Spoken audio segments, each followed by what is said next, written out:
साथियों, जय किसान, जय दिल्ली देहात। आज हमें 14 महीने हो गए धरना स्थल पर बैठे हुए। कल आचार संहिता लग गई दिल्ली के अंदर विधानसभा का इलेक्शन आ गया। तो हमारा जो ये संघर्ष है इसको 14 महीने हो गए। अब हम अपने मुद्दों पर जो है वोट भी करेंगे और वोट की चोट भी करेंगे।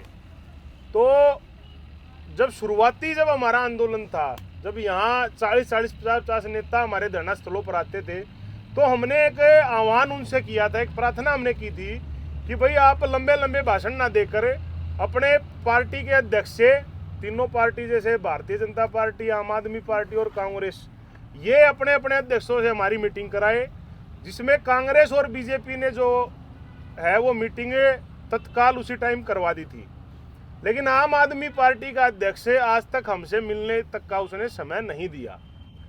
दूसरा जो है, उसके बाद जब एमपी इलेक्शन आया तो एमपी के इलेक्शन में गोपाल राय जो दिल्ली प्रदेश के अध्यक्ष हैं आम आदमी पार्टी के, वो नांगल ठाकरान में एक वादा करके गए कि भाई 1 हफ्ते के अंदर आपसे जो है मुलाकात कर ली जाएगी। लेकिन वो मुलाकात आज तक नहीं हुई।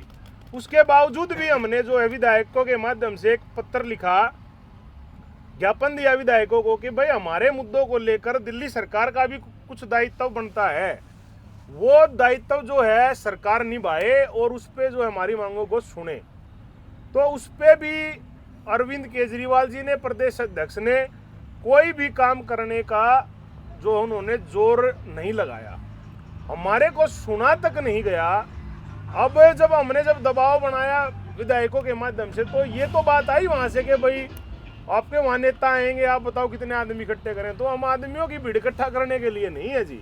हमने साफ स्पष्ट उनसे ये कहा कि पहले अरविंद केजरीवाल जी जो पार्टी के संयोजक हैं और जो पार्टी अध्यक्ष हैं, वो मीटिंग करके वो ये बताएं सबसे पहले कि हमारे लिए करने क्या जा रहे हैं। जब हमारे आंदोलन में जो है आप मतलब जो काम जो आपका है वही आप नहीं करोगे और आप आके वहाँ भाषण दो, तो ये आंदोलन के विपरीत होता है।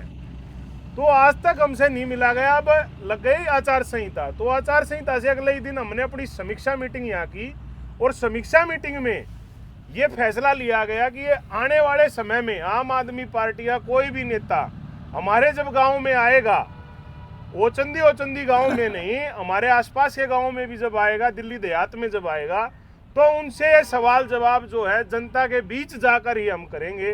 क्योंकि हमने एक पीछे 24 नवंबर को एक जो है दिल्ली में परमिशन मांगी दिल्ली पुलिस प्रशासन से कि भाई हम उनके घर के बाहर एक शांतिपूर्वक धरना करना चाहते हैं। बड़ी विडंबना है कि भाई हमें तरह तरह के ऑर्डर दिखाए गए सुप्रीम कोर्ट, हाई कोर्ट के कि भाई इनके माध्यम से जो है आप नहीं कर सकते, वहाँ ये ऑर्डर है। देखिए, धरने दे देकर अरविंद केजरीवाल प्रदेश का मुख्यमंत्री बन गया, लेकिन जो है हमारे लिए मिलने तक का समय नहीं, ना हम धरना दे सकते। एक तो इस एजेंडे पर सब ने ये प्रस्ताव पास किया कि भाई जोर लगाया कि भाई आने वाले समय में आम आदमी पार्टी को इसका कड़ा जवाब हमने जो जब वो लोगों के बीच आएंगे, हमारे लिए वोट मांगने आएंगे हमारे बीच, जब उसका जवाब देंगे। दूसरा एजेंडा ये था कि भाई ये जो पावर प्लांट है इसको लाने में एक बड़ी भूमिका भाजपा के पूर्व जो प्रत्याशी थे रविंद्र इंद्राज, उन्होंने निभाई।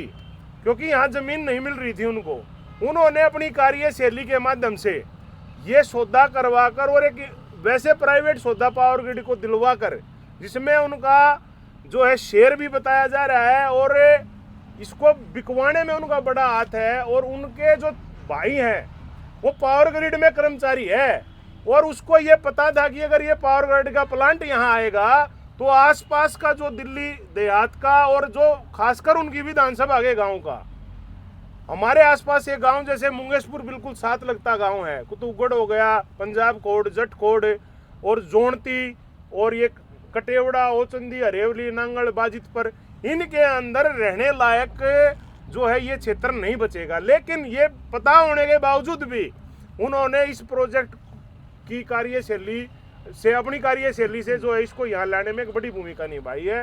तो हमारी तरफ से एक ये भी एजेंडा आज लगा था कि भाई अगर भाजपा दोबारा से उसको प्रत्याशी बनाकर भेजेगी बवाना विधानसभा में, तो बवाना विधानसभा के गांव उनका भी जो है कड़ा विरोध जब वो लोगों के बीच आएंगे तो करेंगे। तो ये आज ये 2 एजेंडे हमारे पास हुए हैं। और तीसरा एजेंडा कि भाई इलेक्शन के बाद यहाँ पर चारों तरफ फोर्स लगेंगी और जो है काम करने की कोशिश की जाएगी। तो उसकी भी रणनीति आज पहले से ही बना के हम लोगों ने तैयार कर दी है।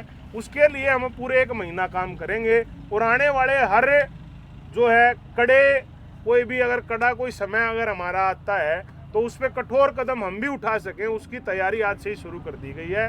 साथियों, जय किसान।